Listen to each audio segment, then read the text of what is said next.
الله وبركاته. الحمد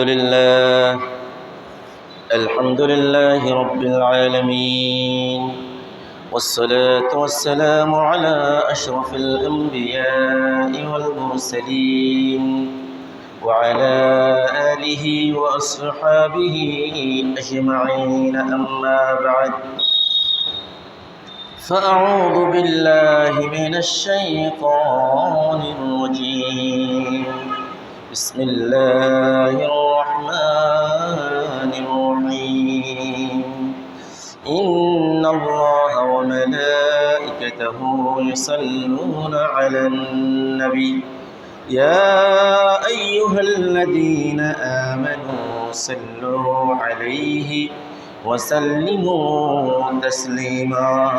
صلى الله على سيدنا محمد وآله وأصحابه وسلم. صلى الله على سيدنا محمد وآله وأصحابه وسلم. صلى الله على سيدنا محمد وآله وأصحابه وسلم. رب اشرح لي صدري ويسر لي أمري واحلل عقدة من لساني يفقهوا قولي. سبحانك لا علم لنا إلا ما علمتنا إنك أنت العليم الحكيم. সম্মানিত উলামায়ে কিরাম, পিতৃসমতুল্য দাড়িপাখা মুরব্বিয়ান আযম, অত্র এলাকার সর্বস্তরের দিনদার পরহেজগার নামাজ আমার ভাই বন্ধুগণ, রব্বুল আলামিনের দরবারে শুকর গুজার করছি যে মহান রব্বুল ইজ্জত আজকের এই মুবারকময় দিনে, বরকতময় সময়ে, রহমতপূর্ণ স্থান আল্লাহর ঘরে এসে বসে জুমা পূর্ববর্তী সংক্ষিপ্ত আমাদের এই আলোচনায় অংশগ্রহণ করার সুযোগ, সুস্থতা ও তৌফিক দান করেছেন। রব্বুল আলামিনের দরবারে শুকর গুজার করে প্রাণ খোলে মুহাব্বতের সাথে বলি আলহামদুলিল্লাহ। লক্ষ কোটি তার চেয়ে অধিক দুরূদ সালামের হাদিয়া আল্লাহ তাআলা আমাদের সকলের পক্ষ থেকে রহমাতুল্লিল আলামিন, সৈয়দুল মুরসালিন, শফিউল মুযনিবিন মুহাম্মদুর রাসূলুল্লাহ সাল্লাল্লাহু আলাইহি ওয়াসাল্লামের নূরানি কদম মোবারকে পৌঁছিয়ে দিন। সকলে বলি আল্লাহুম্মা আমিন। প্রিয় হাজিরিন, আজকে আমরা আমাদের আলোচনার সংক্ষিপ্ত পরিসরে সুনির্দিষ্ট সময়ের ভিতরে হুকুকুল ইনসান ফিল ইসলাম, অর্থাৎ ইসলামে মানবাধিকার বা মানুষের অধিকার, এ ব্যাপারে আমরা সংক্ষিপ্ত একটি আলোচনা করার চেষ্টা করব ইনশাআল্লাহ। আল্লাহ তাআলা আমাদের এই আলোচনাকে ইখলাসের সাথে করার বোঝা আমাদের প্রাত্যহিক জীবনে আমল করার তৌফিক দান করুন। সকলে বলি আল্লাহুম্মা আমিন।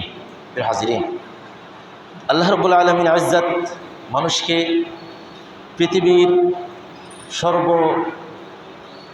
সমস্ত সৃষ্টির শ্রেষ্ঠ সৃষ্টি হিসেবে সৃষ্টি করেছেন। মানুষকে উত্তম এবং সুন্দরতম, সর্বোৎকৃষ্টতম একটি আকৃতি আল্লাহ তাআলা দান করেছেন এবং মানুষকে জ্ঞান দিয়ে, আকল দিয়ে, মেধা দিয়ে, কথা বলার শক্তি দিয়ে, বোঝার শক্তি দিয়ে, বোঝানোর শক্তি দিয়ে আল্লাহ তাআলা সমস্ত সৃষ্টির উপরে মানুষকে শ্রেষ্ঠত্ব দান করেছে। আমরা সেই মানুষ হিসেবে আল্লাহ তাআলা যে আমাদেরকে সৃষ্টি করেছেন, আমরা আবারও বলি আলহামদুলিল্লাহ। আল্লাহ তাআলা সূরাতুত তিনে বলেছেন, আমি মানুষকে সবচেয়ে সুন্দরভাবে সৃষ্টি করেছি। আল্লাহ তাআলা বলছেন, বিসমিল্লাহ, লাকাদ খালাকনাল ইনসানা ফি আহসানি তাকওয়িম। আমি মানুষকে সৃষ্টি করেছি ফি আহসানি তাকওয়িম, সবচেয়ে সুন্দরতম অবয়ব দিয়ে, সুন্দরতম স্ট্রাকচার দিয়ে, সুন্দরতম আকৃতি দিয়ে সৃষ্টি করেছেন কে? আল্লাহ। সাথে সাথে এ মানুষের সৃষ্টির সৌন্দর্য যেমন শ্রেষ্ঠ, তার জীবন কীভাবে শ্রেষ্ঠ হতে পারে সেই পদ্ধতি, সেই কথাগুলিও আল্লাহ এবং তার রাসূল সাল্লাল্লাহু আলাইহি ওয়াসাল্লাম মানুষকে বলে দিয়েছেন। শুধুমাত্র একটি সুন্দরতম অবয়ব দিয়ে, আকৃতি দিয়ে, গঠন দিয়ে সৃষ্টির শ্রেষ্ঠ সৃষ্টি হিসেবে আল্লাহ তাআলা তৈরি করলেন। পাশাপাশি এই মানুষগুলি যাতে তার জ্ঞান, মেধা, চরিত্র, আদর্শ, বিবেক, আকাল এগুলি খাটিয়ে মানুষ যেন সৃষ্টির শ্রেষ্ঠ সৃষ্টি হিসেবে এই পৃথিবীতে তার উপমা সে তৈরি করতে পারে, সে কথাগুলিও আল্লাহ তাআলা কোরআনে কারিমে, রাসূলুল্লাহ সাল্লাল্লাহু আলাইহি ওয়াসাল্লাম অসংখ্য হাদিস শরীফের ভিতরে বারবার মানুষকে কী করেছেন, শিখিয়ে গিয়েছেন। সুবহানাল্লাহি ওয়া বিহামদিহি সুবহানাল্লাহিল আযীম। এই জন্য মানুষের সৃষ্টির শ্রেষ্ঠ সৃষ্টি হওয়ার পরে মানুষ যাতে পৃথিবীর সর্বোৎকৃষ্টতম মানুষ হতে পারে, আল্লাহ তাআলা মানুষকে উত্তম কাজের কথা বলেছে। আমরা প্রায় সমালোচনা করি, অনেকবার আমরা বলেছি, শুধুমাত্র একটি সুন্দর অবয়ব দিয়ে মানুষ হয়েই মানুষ হওয়া যায় না। যে আমাদের মুরব্বীরা, আমরা যখন আমাদের উস্তাদদের থেকে বা আমাদের দাদা বাবা অথবা মুরব্বীদের থেকে দোয়া চাই, অথবা কাউকে দিয়ে দোয়া চাই, আমরা বলি কি, আপনি আমার ছেলেটা যাতে মানুষ হতে পারে এরকম দোয়া করিয়েন। তাহলে ও কি মানুষ না? মানুষ হয়েই তো পৃথিবীতে এসেছে, তা তো সব আছে মানুষ হিসাবে। তা আবার আপনি দোয়া চাচ্ছেন কেন মুরব্বীর কাছে, আপনার দাদার কাছে, উস্তাদের কাছে, আমার ছেলে মানুষ হোক? তাহলে শুধু মানুষ হওয়া এটা মানুষের একেবারে পরিপূর্ণতা নয়, এখানে আরেকটি মানুষ হওয়ার প্রয়োজন আছে নাকি নেই? আছে। এজন্য আল্লাহ তাআলা বলছেন মানুষের ভিতরে সর্বোৎকৃষ্টতম মানুষ ওই মানুষ যার আমল সুন্দর, যার কাজ সুন্দর, যার চাল চলন, আচার আচরণ, দিনদারি, পরহেজগারি এগুলির ভিতরে যে উৎকৃষ্টতম, সেই উৎকৃষ্টতম মানুষ হতে পারে। এজন্য আল্লাহর কোরআন বলছে, আমি মানুষ যাতে সর্বোত্তম মানুষ হতে পারে তাদের জন্য আমি জীবন এবং মৃত্যু দান করেছি। এই জীবন এবং মৃত্যু যাতে মানুষ অনুভব করতে পারে, মানুষের ভিতরে যাতে আমি কে তার আমল দিয়ে সর্বোৎকৃষ্টতম সেটি যাতে বুঝতে পারে, তাদেরকে আমি জীবন এবং মৃত্যু দান করেছি। আল্লাহ তাআলা কোরআনে বলছেন, الذي خلق الموت والحياة ليبلوكم أيكم أحسن عملا وهو العزيز الغفور। আল্লাহ তাআলা বললেন, তিনি এমন সত্তা যিনি মানুষের জীবন এবং মৃত্যু দান করেছেন, সৃষ্টি করেছেন যাতে মানুষ লিয়াবলুয়াকুম আইয়ুকুম আহসানু আমালা, যাতে আল্লাহ তাআলা পরীক্ষা করে নিতে পারেন তোমাদের ভিতরে আমলের দিক দিয়ে কোন মানুষগুলি শ্রেষ্ঠতম, কোন মানুষগুলির আমলগুলি সুন্দর, কোন মানুষগুলির আমলগুলি শ্রেষ্ঠতম, কোন মানুষগুলির আমলগুলি ইহসানপূর্ণ। এই পরীক্ষা যাতে আল্লাহ তাআলা করতে পারেন মানুষের জীবনে, মানুষের জীবন এবং মৃত্যুকে আল্লাহ তাআলা তৈরি করে দিয়েছেন। আল্লাহ তাআলা অন্য আয়াতে বললেন, সূরাতুত তাহা 123 এবং 124তম আয়াতে আল্লাহ তাআলা দুই ধরনের মানুষের কথা বলে মানুষের আচরণের উপর আলোকপাত করেছেন। আল্লাহ তাআলা বলছেন, فَإِمَّا يَأْتِيَنَّكُم مِّنِّي هُدًى فَمَنِ اتَّبَعَ هُدَايَ فَلَا يَضِلُّ وَلَا يَشْقَى। আল্লাহ তাআলা বলছেন, যাদের কাছে, তোমাদের কাছে আমার যখন হেদায়েত চলে এসে, হেদায়েতের কথা যখন, আওয়াজ যখন তোমাদের কাছে চলে আসে, আর এই হেদায়েতের পথ যারা গ্রহণ করে নিয়েছে, ফালা ইয়াদিল্লু ওয়ালা ইয়াশকা, এই মানুষগুলি দুর্ভাগ্য হবে না, দুর্ভাগা হবে না, হতভাগা হবে না, পথভ্রষ্ট হবে না, যারা হেদায়েতের এই পথকে বেছে নিয়েছে। আল্লাহ তাআলা আবার বলছেন, ওয়ামান আ'রাদা আন যিকরি ফাইন্না লাহু মাঈশাতান দানকা ওয়া নাহশুরুহু ইয়াওমাল কিয়ামাতি আ'মা।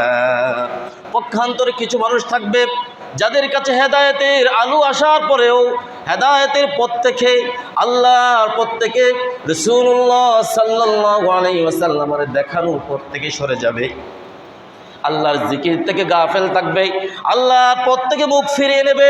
আল্লাহ তাআলা বললেন, ফাইন্না লাহু মাঈশাতান দানকা, তার জীবন হবে হতভাগাপূর্ণ। আল্লাহ তাআলা বললেন, এই সমস্ত মানুষকে আমি কিয়ামতের ময়দানে শাস্তি হিসেবে কি করব জানো?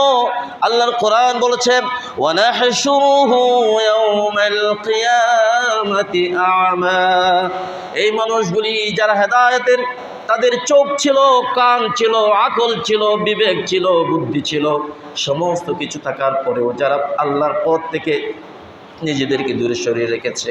আমি রব্বুল আলামিন কাল কিয়ামতের কঠিন বিভীষিকাময় দিনে তাদেরকে আমি উঠাবো অন্ধ করে দিয়ে। তাদেরকে সেদিন আমি তুলবো কিভাবে? কবর থেকে তুলবো, ওয়ানাহশুরুহু ইয়াউমাল কিয়ামাতি আমা, অন্ধ করে আমি তাদেরকে তুলবো সেদিন। এখানে যারা আমাদের চোখ আছে, মানুষ অবাক হয়ে যাবে। মানুষ আবার আল্লাহর কাছে প্রশ্ন করবে, আল্লাহ আমি তো দেখতাম, তাহলে আমাকে আপনি অন্ধ করে তুললেন কেন? এই কথাও আল্লাহ তাআলা পরবর্তী আয়াতের ভিতরে বললেন। সেদিন তারা বলবে, ক্বালা রব্বি লিমা হাশারতানি আমা ওয়া ক্বাদ কুনতু বাসীরা। আয় আল্লাহ তাআলা, লিমা হাশারতানি আমা, কেন আপনি আমাকে অন্ধ করে তুললেন, অথচ দুনিয়ায় ওয়া ক্বাদ কুনতু বাসীরা, আমি তো দৃষ্টি সম্পন্ন একজন লোক ছিলাম। তাহলে এই হেদায়েতের পথ থেকে মানুষ যখন সরে যাবে, তার প্রতিদান হিসেবে, তার শাস্তি হিসেবে তাকে অন্ধ করে আল্লাহ তাআলা তুলবেন। নাউযু বিল্লাহি মিন যালিক। সুতরাং এই পৃথিবীতে যারা ভালো কাজ করবে, সৎ কাজ করবে, তাদের পুরস্কার দিবেন কে? আল্লাহ। প্রিয় হাজিরিন, এজন্য আল্লাহ তাআলা কোরআনে কারিমে ইরশাদ করছেন, আবার বলছেন, মান আমিলা সালিহাম মিন যাকারিন আও উনসা ওয়া হুয়া মুমিন ফালানুহইয়ান্নাহু হায়াতান তাইয়্যিবা ওয়া লানাজজিয়ান্নাহুম আজরাহুম বিআহসানি মা কানু ইয়ামালুন। আল্লাহ তাআলা তার প্রিয় বান্দাদের কথা আলোচনা করতে গিয়ে বললেন, এবং যারা খারাপ কাজ করবে, দুনিয়ার জীবনকে তাদের মতো করে চালাবে, তাদের কথা আল্লাহ তাআলা বললেন, মান আমিলা সালিহাম মিন যাকারিন আও উনসা ওয়া হুয়া মুমিন, যে নারী পুরুষ ভালো কাজ করবে দুনিয়ার জমিনে, তাদেরকে আল্লাহ তাআলা মুমিনদের অন্তর্ভুক্ত করে নেবেন।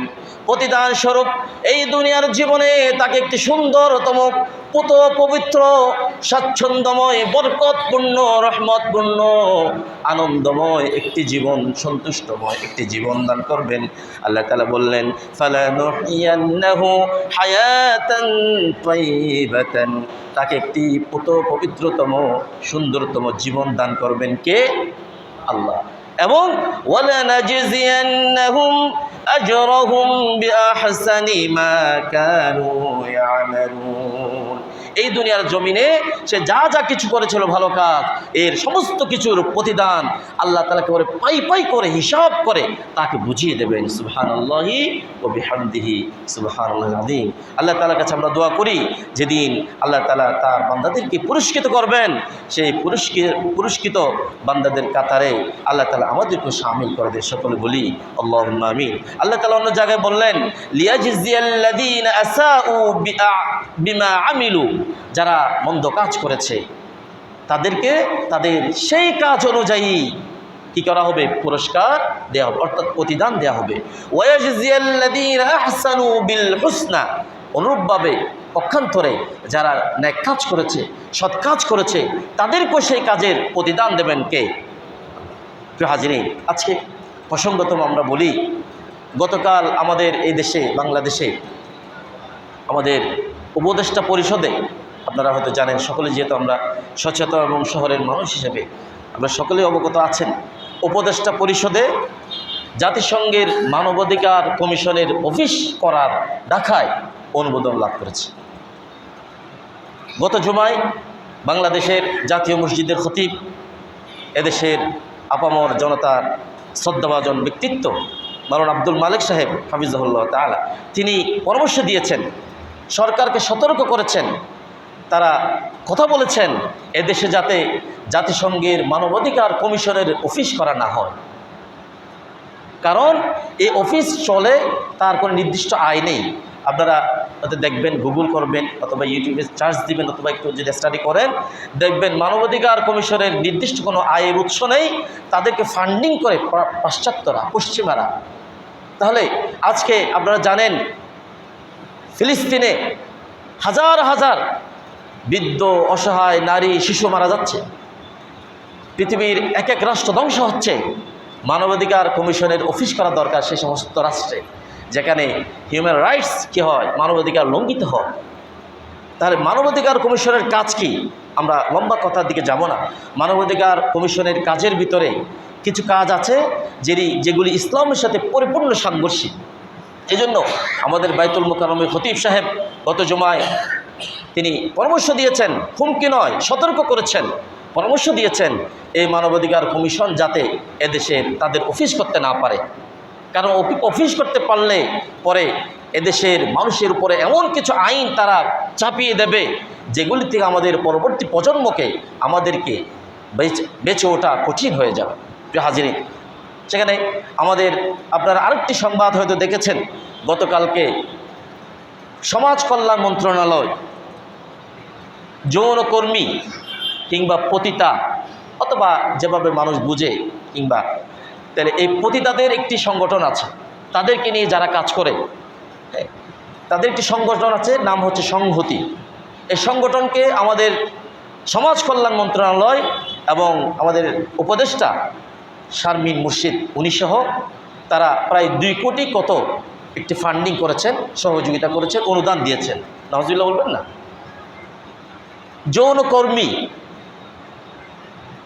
যৌনকর্মী যারা, তাহলে এই যৌনকর্ম এটাকে কি ইসলাম স্বীকৃতি দেয়? কোন একজন বিবেকবান, দিনদার, নামাজি, পরহেজগার মানুষ কেউ কি জীবনে চাইবেন তার মেয়ে, তার নাতি, তার স্ত্রী, তার বোন, তার মা যৌনকর্মী হিসেবে দুনিয়ায় প্রতিষ্ঠিত হোক? আপনারা তাদেরকে কেন অনুদান দেবেন? এদেশের মানুষের ট্যাক্সের টাকা দিয়ে কেন একটি ইসলাম বিদ্বেষী কাজকে, যৌনকর্মীদেরকে কেন আপনারা প্রমোট করবেন? বরঞ্চ তাদেরকে আপনারা এনে এদেশের বিভিন্ন কর্মসংস্থানে তাদেরকে ফিট করে দেন, তাদেরকে সম্মানের সাথে বাঁচার একটি অধিকার তৈরি করে দেন। এটিই তো এই নতুন বাংলাদেশের চাওয়া এবং পাওয়ার দরকার ছিল। তাহলে কোরআন কারীম বলছে ওয়ালা তাকরাবুজ জিনা, তোমরা জিনার কাছেও যাবে না। জিনা করবে না বলে নাই, বলেছে কি ওয়ালা তাকরাবুজ জিনা, জিনার কাছেও যাবে না। আর যৌনকর্মীদের কাজ কি? এরা নির্দিষ্ট অফিস নেবে, বাসা নেবে, তাদের নির্দিষ্ট জায়গা থাকবে, সেখানে বেই হিসাবে বিভিন্ন শ্রেণীর মানুষেরা, পুরুষেরা যাবে, তাদের সাথে যৌন সঙ্গমে জিনায় লিপ্ত হবে টাকার বিনিময়ে। তাহলে এটা কি একটি সম্মানজনক পেশা হলো? তাহলে এদেশের মানুষ যে প্রাণ দিল, রক্ত দিল, জীবন দিল এদেশে যৌনকর্মীদের অধিকার প্রতিষ্ঠার জন্যে। এরপরে এদেশে আরেকটি বিষয়কে নর্মালাইজেশন করার জন্য কাজ চলছে। আপনারা সচেতন থাকবেন, যার যার অবস্থান থেকে আপনারা সচেতন থাকবেন, প্রতিবাদ জানাবেন, নিন্দা জানাবেন, যে যার যার জায়গা থেকে, এবং যাদের সুযোগ আছে এ ব্যাপারে কথা বলবেন।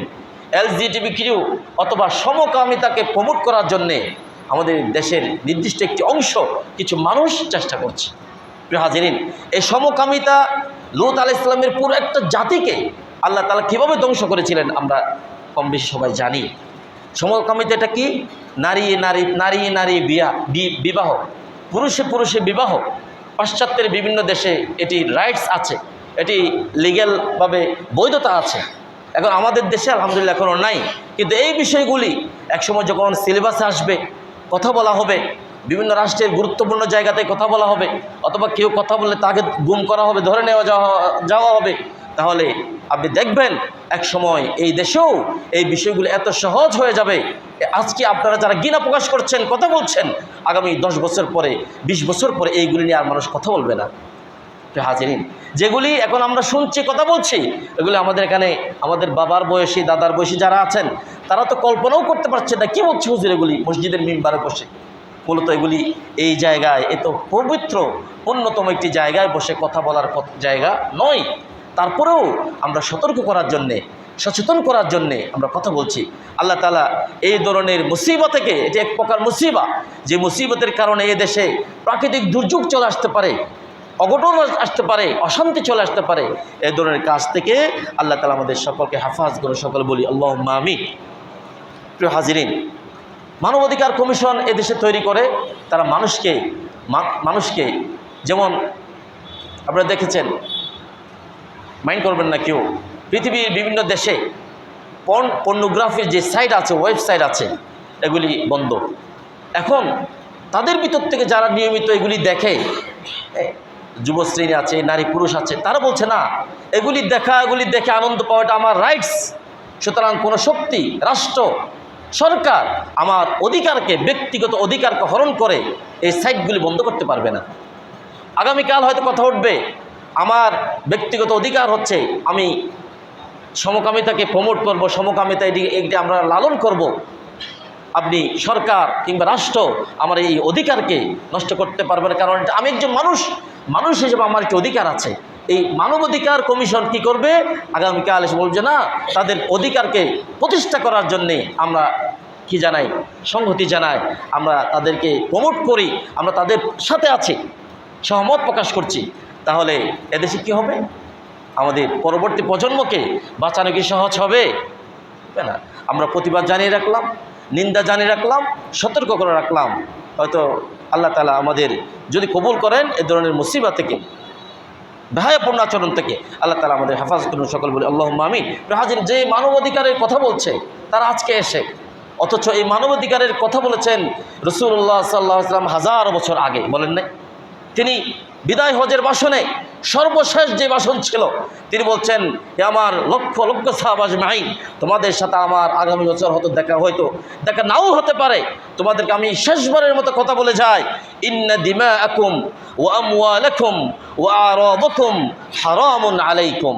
আমি আজকে দায়িত্বহীন করতে আমি আজকে তোমাদেরকে ঘোষণা দিয়ে যাই, তোমাদের একে অপরের রক্ত, একে অপরের সম্মান, একে অপরের সম্পদ একে অপরের উপরে হারাম করে দিলাম। পৃথিবীর ইতিহাসে এর চাইতে মানবাধিকারের কথা পৃথিবীর কোনো ব্যক্তি, কোনো রাষ্ট্রপ্রধান, কোনো ব্যক্তি, কোনো ধর্মীয় নেতা এই পর্যন্ত বলতে পারেন নাই। আল্লাহ তাআলা কোরআন কারীমে বলছেন, মান ক্বাতালা নাফসান বিগাইরি নাফসিন আও ফাসাদিন ফিল আরদ ফাকান্নামা ক্বাতালান নাস জামিআ। এই পৃথিবীতে যে অন্যায়ভাবে একজন মানুষ আরেকজন মানুষকে হত্যা করলো অথবা এই দুনিয়ায় ফাসাদ সৃষ্টি করলো, ফাকান্নামা ক্বাতালান নাস জামিআ, সেজন্য এই পৃথিবীর সমস্ত পৃথিবীকে যেন সে কতল করে দিল। বলছেন কে? তাহলে এই মানবাধিকারের কথা, মানুষের অধিকারের কথা এর চাইতে কি আর হতে পারে না। আল্লাহ তাআলা অন্য জায়গায় বলেছেন, ওয়ামান ইয়াকতুল মুমিনা মুতাআম্মিদান ফাজাযাউহু জাহান্নাম, যদি কেউ ইচ্ছাকৃতভাবে কোনো মুমিনকে হত্যা করে তার স্থান হবে জাহান্নাম। ফাজাযাউহু জাহান্নাম খালিদান ফিহা ওয়া গাদিবাল্লাহু আলাইহি, সে জাহান্নামে থাকবে, তার উপর আল্লাহ রাগান্বিত হন, ওয়া লাআনাহু, তাকে অভিশপ্ত করেন, ওয়া আদ্দালাহু আযাবান আযীমা, তাকে মহা শাস্তির জন্য আল্লাহ তাআলা সতর্ক করে দিয়েছেন, তার জন্য শাস্তির কথা বলেছেন। শাস্তির কথা বলে মানুষ হত্যা থেকে বারণ করেছেন কে? আল্লাহ। অথচ আপনারা মানবাধিকারের কমিশনের কথা বলে আজকে যে ফিলিস্তিনের নিরীহ সাধারণ নারী পুরুষ অসহায় মানুষকে নির্বিচার হত্যা করছেন, তাদের কথা বলছেন না। যেখানে আমরা শান্তিতে আছি, এখানে মানবাধিকারের কথা বলে আমাদের উপরে বিভিন্ন ধরনের অপসংস্কৃতি চাপিয়ে দেবেন।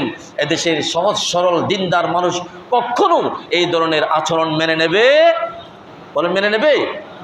অতএব আমরা সতর্ক করব, আমরা সচেতনতা সৃষ্টি করব এবং পরামর্শ দেব রাষ্ট্রের দায়িত্বে যারা আছেন, এই ধরনের সমাজ বিধ্বংসী, চরিত্র বিধ্বংসী, আল্লাহর সাথে ইসলামের সাথে সাংঘর্ষিক কোনো আইন, কোনো ব্যবস্থা, কোনো বিষয় যাতে এদেশে না হয়, যাতে মানুষ এই ব্যাপারে সিদ্ধান্ত নিতে পারে। আল্লাহ তাআলা আমাদের বুঝার তৌফিক দান করুন। আল্লাহ তাআলা আমাদের এই সুন্দর সমাজকে বিভিন্ন ধরনের অপসংস্কৃতি থেকে হেফাজত করে সকলে বলি আল্লাহুম্মা আমিন। ওয়া আখিরু দাওয়ানা আলহামদুলিল্লাহি রাব্বিল আলামিন। সুবহানাকাল্লাহুম্মা ওয়া বিহামদিকা আশহাদু আন লা ইলাহা ইল্লা আনতা আস্তাগফিরুকা ওয়া আতুবু ইলাইক।